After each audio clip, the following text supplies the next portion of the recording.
Hi welcome to PSR studies. Telangana రాష్ట్రంలో ECET counselling అయితే ఈ రోజు నుంచి స్టార్ట్ అయింది.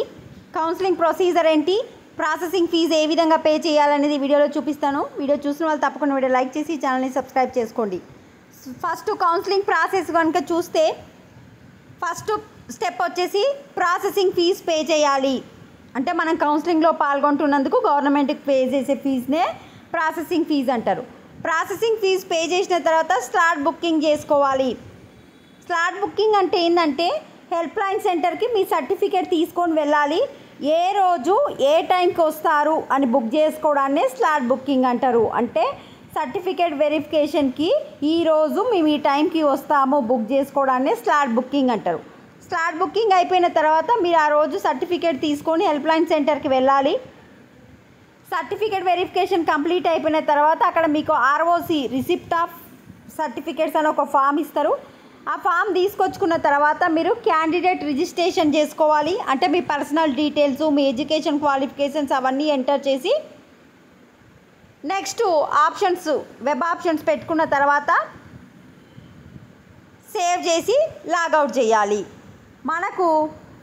మనము ప్రాసెసింగ్ ఫీజు ఏ విధంగా పే చేయాలి అంటే ఇక్కడ పే ప్రాసెసింగ్ ఫీజు అని కనిపిస్తుంది కదా, దానిపైన క్లిక్ చేసిన తర్వాత రూల్స్ చదువుకోండి. ఓసీబీసీకి ఏమో 1200 రూపీసు, ఎస్సీ ఎస్టీకి ఏమో 600 rupees credit card, debit card, net banking ద్వారా పే చేయాలి.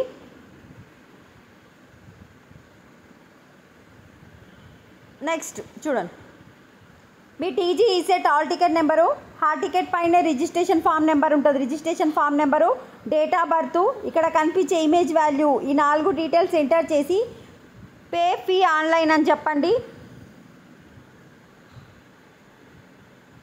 నెక్స్ట్ విండో మనకు ఎంత ఇవన్నీ కనిపిస్తూ ఉంటాయి డీటెయిల్స్. మీరు సెలెక్ట్ చేసుకొని పేమెంట్ చేసేయండి. పేమెంట్ చేసిన తర్వాత పేమెంట్ డన్ సక్సెస్ఫుల్లీ అని అక్కడ కనిపిస్తుంది. ఆ స్క్రీన్ షాట్ తీసుకోండి. మనకు ఆ పేమెంట్ రిఫరెన్స్ ఐడి కావాలి వెబ్ ఆప్షన్స్ పెట్టుకునేటప్పుడు. నెక్స్ట్ మీ పేమెంట్ సక్సెస్ అయిందా లేదా చెక్ చేసుకోవాలి.